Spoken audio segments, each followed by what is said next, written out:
믿음 아래 있다는 것, 하나님의 주권 아래에 보호받고 인도받고 그분과 관계된 상태에 있다는 것 자체가 창세기 3장에서 하나님을 떠난 저주받은 인간의 상태에서 예수님으로 인하여 하나님과 원수되었던 관계가 회복이 되어진 형태로다 되어졌다는 것이 놀라운 기적이요, 간증이요, 그 자체가 기쁨의 원천이요, 감사인 줄 믿습니다.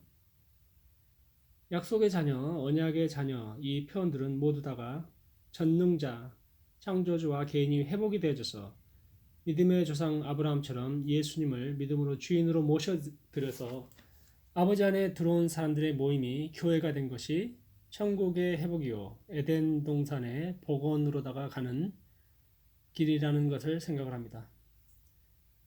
교회에서 예배를 드림이 야곱이 지난 시간에 예배를 회복하면서 약속들, 축복의 통로가 되어지고 약속을 부여받은 것을 생각할 때 신앙 안에, 믿음 안에 잘 있는다는 게 너무나도 중요한 이 세상에서 이 땅에서 승리하는 비결인 것을 알 수가 있습니다. 사람은 자유의지가 있지요. 선택을 할 수가 있고요.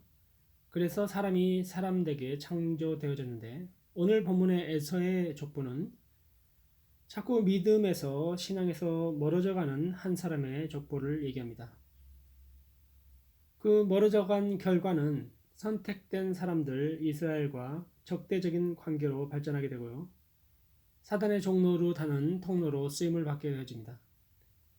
에서는 쌍둥이 중 형으로 태어났지만 장자의 명분을 쉽게 판 팥죽 한 그릇을 더 중요하게 여기는 육신의 사람이었고 또 여기 36장에서는 부모의 소원과 기대, 즉 신앙의 혈통을 이어가는 것을 가볍게 여기고 자기의 원하는 대로 내키는 대로 가나안 여인 중에서 아내들을 맞이하는 실수들을 하게 됩니다. 모두 다가 신앙이 뭐고 예배가 뭐고 영의 세계가 어떤 것인지 이해하지 못한 것이 문제의 발단입니다. 엄마 리브가가 잘 교육을 못한 건가요? 아니면 아빠 이삭이 못한 건가요? 그 누구를 탓할 수가 없겠지요. 세상의 가나안, 우상의 문화로 대표되는 그것을 쫓아가서 간 에서의 족보를 보아니 당장 문제가 되어져 보이지는 않아요. 아브라함과 롯 또한 롯은 소돔을 택했지만 당장에는 큰 문제가 없어 보였어요. 당장 우리가 교회 주일날 꼬박꼬박 안 나가도 당장 무슨 벼락이 떨어진다거나 하던 일이 잘 안 된다거나 그런 일들이 안 일어나죠. 그러나 항상 심는 대로 거두는 게 진리라는 거죠. 이 에서가 조상인 에돔 족속은 아브라함의 조카 롯의 후손인 모압과 암몬 족속 그리고 이스마엘의 후손인 아랍 족속과 함께 중근동 지역에서 이스라엘 민족을 계속해서 괴롭히는 역사로다가 발전을 합니다. 말씀을 따라 사는 사람과 그에 반하여 사는 사람들의 대표적인 모양새입니다.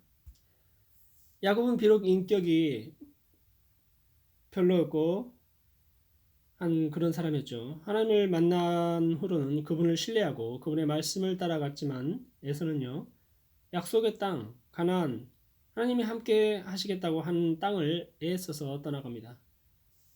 야곱의 아들들은 밧단 아람에서 가나안으로 들어왔지만 에서의 식솔들은 36장 6절 7절에서 재산이 많아지니 야곱을 떠나 했죠. 8절에 세일산이라는 곳으로 거주지를 옮깁니다. 이 세일산은 원래 에서가 거주하고 있던 곳이기도 한데 에서도 야곱과 함께 헤브론으로 잠깐 왔다가 다시 갔다고 해야 연대기적으로 일치가 되긴 합니다. 재산이 많아지니 이제 에서는 나름대로 자기만의 왕국을 만들어갑니다. 돈도 많고 권력도 있으니 하나님 없이도 잘 살 수 있다. 가나안 땅에 꼭 있지 않아도 괜찮다라는 결론을 내리지요. 하나님을 굳이 꼭 예배해야 하나? 성도들과 부대끼며 꼭 살아가야 하나? 교회를 세우고 전도하고 복음 전하는 게 그게 나하고 무슨 상관이냐? 내 재산 불리고 돈 열심히 모아서 모든 걸 갖추고 잘 누리고 하는 게 최고지. 못하러 하나님께 순종하고 그 교회 일들 또 선교의 사명을 받고 이런 거 왜 하냐? 뭐하러 교회에다가 돈 갖다 바치고 또 교회 다니느라 공부도 못하고 일도 못하고 그러냐? 세상의 논리입니다. 에돔의 족보는 쭉 읽어나가면 사실 굉장합니다. 족장들이 수도 없이 나오면서 세일산의 원주민들까지도 점령해서 통합하고요. 그 수많은 왕들이 나와지는데 중앙집권적인 큰 나라의 왕은 아니었지만 암튼 이스라엘보다는 더 먼저 체계를 갖춘 꽤 있어 보이는 나라가 된다는 거죠. 반면에 야곱의 족보는 왜 하나님 잘 섬긴다는데 계속 어려움 가운데로 더 빠져들어가는 듯해 보입니다. 우리도 신앙생활을 하면서요, 왜 세상이 더 커 보이고 나는 한없이 작아 보이는 때가 종종 있지요. 분명한 것은 당장 현재 보이는 게 다가 아니라는 겁니다.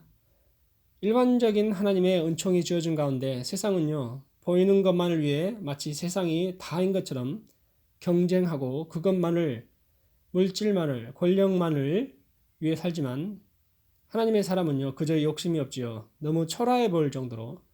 그러나 하나님 나라에 대한 분명한 비전이 있습니다.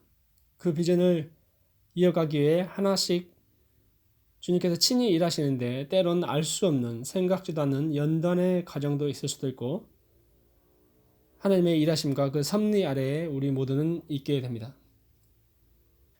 37장부터 나오는 야곱의 아들 요셉의 이야기들은 모두 다가 처음부터 잘되고 복받고 그렇게 하는 얘기가 아니죠. 36장 9절부터 세일산에 있는 에돔의 족보는 쭉 이어집니다.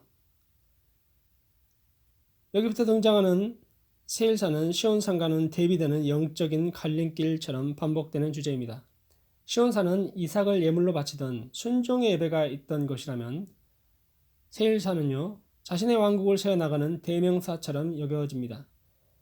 그러나 결국에는 하나님의 심판을 면치 못하는 걸로 결말을 맺게 되는데 또 세일산의 결국입니다. 실제로 에스겔 35장 7절에 보면 세일산이 황무지와 폐허가 되게 되고 그 왕래하는 자를 하나님이 다 끊으신다고 하죠. 되는 것처럼 보이지만 잠시 잠깐일 뿐입니다. 반대로 하나님이 친히 세우시는 시온산은 시편 87편 5절에 보니 지존자가 친히 시온을 세우리라 말씀합니다. 하나님의 눈과 손길이 어디에 있느냐가 나중에는 모든 것을 좌우하니 어떤 선택을 하겠습니까? 그냥 눈에 보이는 이득과 즐거움만을 찾는 게 낫습니까? 아니면 고귀한 영원한 가치를 발견하여 썩어지지 않을 영원한 나라에 투자하는 것이 낫습니까? 전에 오늘의 교회에서 큐티 강사로 오신 선교사님이 하시는 말이요. 저 어디 삼국에서 선교 활동을 하시는 분인데 자기는 사회생활 다 해보고 다 누려봤지만 계산해보고 앞뒤 다 재보고 하니 가장 자신에게 이득이 되는 게 남는 장사 소위 그게 선교사로 나가는 게 제일 낫다라는 말씀을 하더라고요. 이해가 됩니까? 죽을 고생하러 가는 거 아닌가요? 그러나 거기에는 비밀이 있다는 겁니다. 하나님이 함께 하신다는 것은 실제이지 거짓말이 아니다라는 증거를 지닌 분들이죠. 현재 저도 목회 훈련을 하고 있지만 원래 저는 평신도 선교사가 되는 게 꿈이었는데요. 표현하자면 그렇지 평신도 직업 가진 성직자, 프리스트 이런 게 어디 있습니까? 어떤 키위 목사님들은 그래요. 파스터 누구누구 부르지 말고 이름 부르라고요. 자기가 사업가 누구누구 비즈니스맨님 이렇게 불러드릴까요? 라고 반문을 한다고 그래요. 교회의 문화에서는 이해될 수는 있지만 죄를 위한 부르심은 어디까지나 고귀하다는 거죠. 에서의 족보는 비록 성공한 것처럼 보였지만 거기에는 하나님 나라가 없었기에 끝은 심판의 자리까지 갔다는 겁니다. 멸망길로 행하지 않고 진정한 가치와 목표가 우리 기독교인의 삶을 지배했으면 그리고 그렇게 기도했으면 합니다. 사랑해 주님, 그리스도인으로 불러주심을 감사합니다. 주의를 지켜 예배하고 아침 저녁으로 말씀을 묵상하고 그 말씀에 의하여 살아가는 우리 예수 찬양교회의 에서의 족보, 물질적 번영과 안락만을 위해 달려가는 세상의 것과는 다른 하나님 나라의 모든 것을 걸고 갈 때 주님 세상 끝날까지 함께 하신다는 그 약속을 붙잡고 승리할 수 있도록 도와주시옵소서. 예수님 이름으로 기도드립니다. 아멘.